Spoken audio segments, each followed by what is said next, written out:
Bom, essa aqui é a implementação que a gente fez no Tinkercad para simular nosso projeto. A gente tem um Arduino com o código carregado aqui na direita e a gente pode ver o monitor serial aqui embaixo. A gente tem um potenciômetro, a rede resistiva para fazer a conversão do sinal digital para analógico, os amplificadores configurados como inversores, uma fonte simétrica para alimentar o circuito, na saída dos amplificadores, que é onde a gente vai obter o nosso sinal analógico, né, onde a gente vai obter a nossa forma de onda desejada. A gente coloca um filtro RC passa baixa simples, tem um osciloscópio para visualizar a forma de onda, e a gente tem dois botões, um botão para a gente poder ajustar a, a frequência, que é o de cima, e o botão de baixo para trocar a forma de onda. Então, basicamente, quando eu rodo o circuito, ele já começa pré-definido no seno em 1 kHz. E ao apertar o botão de baixo, a gente consegue trocar para onda quadrada e depois triangular. E o botão de cima, para a gente poder alterar a frequência, a gente tem que apertar o botão, variar o potenciômetro aqui embaixo e apertar o botão de novo. Daí ele coloca a frequência. E ele vai exibir o último valor da frequência que foi ajustado para o circuito. Configurando esse resistor aqui, junto com esse capacitor, né, o capacitor está em 1 micro e o resistor está em 22 ohms. Se eu colocar, por exemplo, aproximadamente 160 ohms, eu vou ter uma frequência de corte de 1 kHz.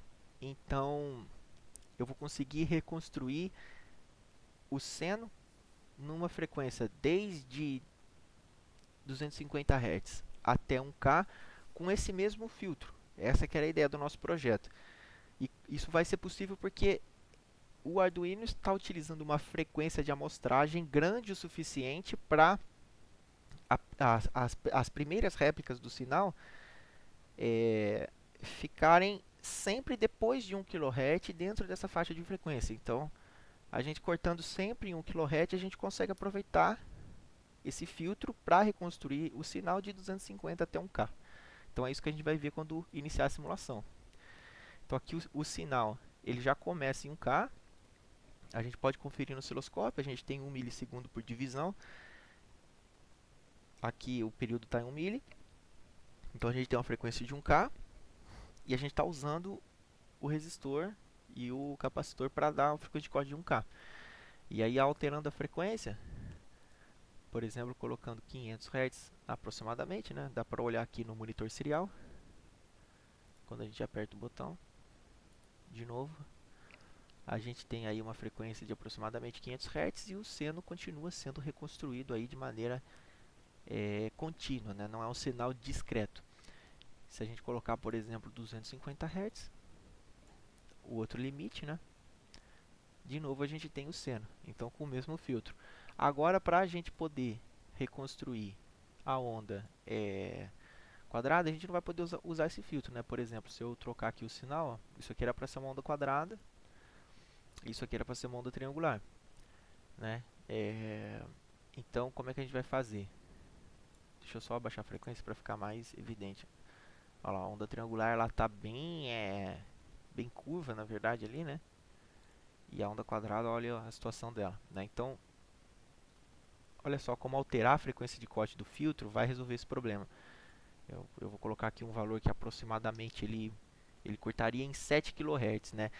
E a consideração que a gente fez para definir essa frequência é que a banda de um sinal quadrado e do sinal triangular vai até mais ou menos a terceira harmônica, né? Então, se tem a fundamental, a primeira harmônica, a segunda harmônica e a terceira harmônica. E aí a terceira harmônica, ela em 1K vai dar aproximadamente 7 kHz. Então, sempre eu cortando ali esses dois sinais em 7 kHz, vai ser possível reconstruir. Então, vamos visualizar isso. Então, deixa eu alterar aqui agora para a onda quadrada. Ó, a onda quadrada está com uma qualidade bem melhor do que a gente tinha visto antes. E aí, se a gente alterar a frequência dela, por exemplo, para 250 Hz, né? Como eu parei a simulação e simulei e voltei de novo, o circuito sempre começa em 1K, né? Agora eu vou ajustar para 250 Hz. Ó, 250 Hz, a gente vê que a gente tem uma onda quadrada muito boa, né? Muito boa. E 250 Hz também para onda triangular. Então a gente tem ali a onda triangular contínua em 250 Hz e ajustando para por exemplo, 500 Hz, né? A onda triangular. Com o mesmo filtro a gente está reconstruindo e ajustando de novo para 1 kHz. A gente está reconstruindo. Então essa aqui foi uma maneira de visualizar como que deveria ser feita a implementação desse nosso projeto, né? Se caso a gente selecionasse a frequência, perdão, se caso a gente selecionasse a forma de onda quadrada, era para a gente usar um filtro, né? Se caso usasse a triangular também o mesmo filtro, e caso selecionasse a onda senoidal, a gente utilizaria outro filtro.